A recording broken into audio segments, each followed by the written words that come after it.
Hello welcome to ప్రభా చేతి రుచులు. ఈరోజు గుత్తొంకాయ చార ఎలా చేయాలో చూద్దాం. దానికి కావలసిన పదార్థాలు: వంకాయలు, నూనెలో వేయించుకున్న అల్లం వెల్లుల్లి, అలాగే నూనెలో వేయించుకున్న ఆనియన్ టొమాటో, చెక్క లవంగా గసగసాలు, కొబ్బరి శనగపప్పులు, మసాలా పొడి, కారం పొడి, పసుపు, కొత్తిమీర, పుదీనా, ఆనియన్స్, సాసులు, కరివేపాకు, మిరపకాయ.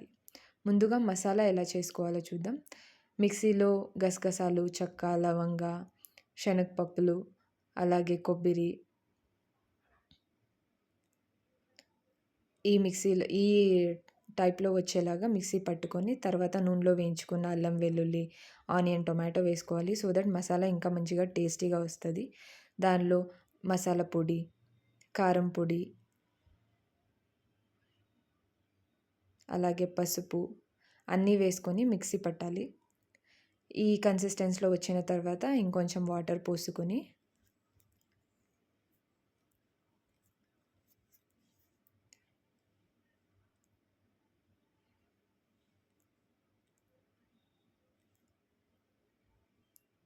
మిక్సీ పట్టండి. తర్వాత కొత్తిమీర, పుదీనా, అలాగే ఉప్పు అన్నీ వేసుకొని మళ్ళీ మిక్సీ పట్టండి. మెయిన్గా ఈ సాంబార్కి ఇలా మసాలా చేయడమే ఇంపార్టెంట్. ఈ మసాలా మంచిగా వస్తే సాంబార్ మంచిగా వస్తుంది అని. ఆ మసాలా ఏదైతే ఉందో అది మనం వంకాయలు ఈ టైప్లో కట్ చేసుకొని మధ్యలో అలా వేసుకోవాలి. ప్రతి ఒక్క వంకాయ దానిలో మనం సాంబార్లో యూజ్ చేసే ప్రతి ఒక్క వంకాయకిను ఇలా చేసుకోండి. టేస్ట్ బాగుంటుంది. నేను ఇక్కడ జస్ట్ 4 మెంబర్స్కి ఒక పూటకు అయ్యేంత మాత్రమే చేశాను.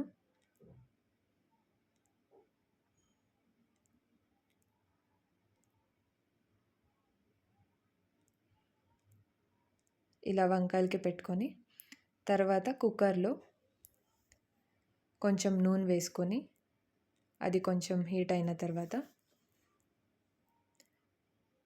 సాసులు, కరివేపాకు వేయాలి.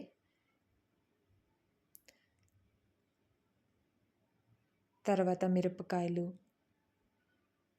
ఆనియన్స్ ఇంకొకటి కట్ చేసుకున్నాం కదా, అవి ఇప్పుడు తిరగబాతుకి అవసరం పడుతుంది. ఆనియన్స్ వేసి కొంచెం మిక్స్ చేసుకోవాలి.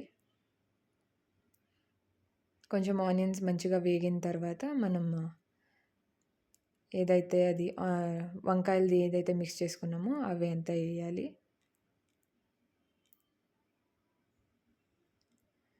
వంకాయలు వేసి అలాగే మనం మసాలా ఏదైతే ఎక్స్ట్రా మిగిలి ఉంటుందో దాన్ని మసాలా వేయాలి. అది కొంచెం హీట్ అయిన తర్వాత ఈ కన్సిస్టెన్సీలో వచ్చిన తర్వాత కొంచెం నీళ్ళు పోసుకోవాలి. మనకి ఎంత కన్సిస్టెన్సీలో మీకు సాంబార్ కావాలో అంత నీళ్ళు పోసుకోవచ్చు. చాలా వాటర్ పోసుకుంటే టేస్ట్ అంత మంచిగా ఉండదు. కొన్ని మాత్రమే వాటర్ పోసుకోండి. ఒక గ్లాస్ అంత వాటర్ పోసుకోండి.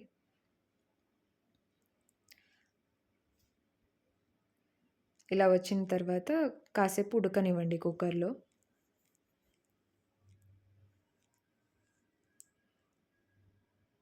కొంచెం ఉడికింది అన్నప్పుడు కుక్కర్ క్లోజ్ చేసి ఒక 2 విజిల్స్ వచ్చే వరకు ఉండండి.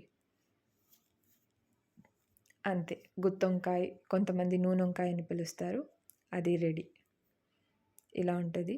టేస్ట్ చాలా బాగుంటుంది. మీకు స్పైసీ కావాలంటే ఇంకొంచెం కారం ఎక్కువ వేసుకోవచ్చు.